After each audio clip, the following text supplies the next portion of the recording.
Hello guys and welcome to ThatSrb2DUDE. Today bringing you yet another Splatoon 2 video. Today we've got a quick tip analysis on the Ballpoint Splatling. Now the Ballpoint Splatling is one of the most mobile Splatlings that are in Splatoon 2. It also has one of the most unique features out of a Splatling, as it can be a short range shooter and an extremely long range shooter at the same time. This all depends on the amount you do charge with the Splatling, as the first few moments that you do shoot, it will be in short range mode, and the longer that you fire, it will then switch to a longer range firing mode. The Ballpoint Splatling performs 28 damage per direct hit, which will mean this weapon is a 4-shot kill overall. This is the exact same between the both firing modes. Fall-off damage may vary, but the minimum amount of damage that this weapon can perform is 14 damage, which would mean possibly this weapon could be a 8-shot kill. This could happen if you are firing in the long range mode, but still very unlikely in normal engagements. As I said before, the Ballpoint Splatling is a very mobile weapon. In its class, it's one of the fastest moving Splatlings without the addition of run speed. This weapon is also able to reload its charge once it's running around, which is something most other Splatlings do not have. The Ballpoint Splatling in Splatoon 2 only has 2 different variants to it. The first of which is the regular Ballpoint Splatling, which has Toxic Mist for its sub-weapon. This will allow you to throw a Shroud of Mist, which will deplete an enemy's ink tank and slow them down.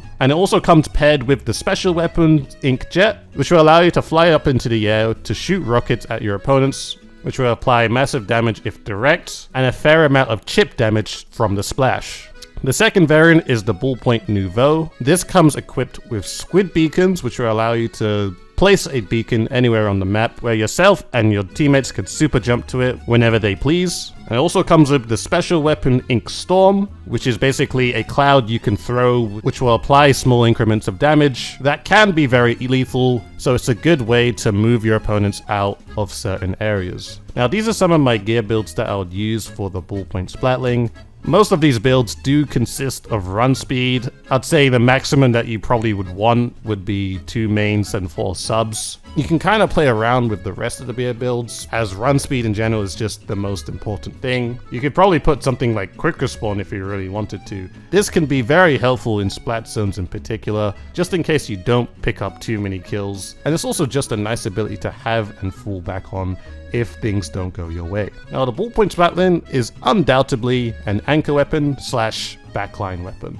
There are 2 ways this weapon can be really played. One is aggressively and one is defensively. Majority of the time you're probably going to be playing this weapon defensively, as it is primarily an anchor and you're going to want to use the full amount of range the most of the time. Weapons that do have long range like the Ballpoint Splatling are best to be played behind your teammates. This is to give your teammates some line of support to fall back on, and also a good way to bait and bring in your enemies, as the range of these weapons can be really taken advantage of. You can of course play this weapon aggressively, as it is a very mobile weapon, and its short range firing mode can kill anything that's extremely close very quickly. Doing this though does take a little bit of getting used to. By all means, it's not a walk in the park to perform this extremely well straight away, but it can be a really nice addition to your team to be able to be this versatile. It basically does long range and short range really well. It's also quite nice to have because when you do think about it, if you do have a backline that is challenged,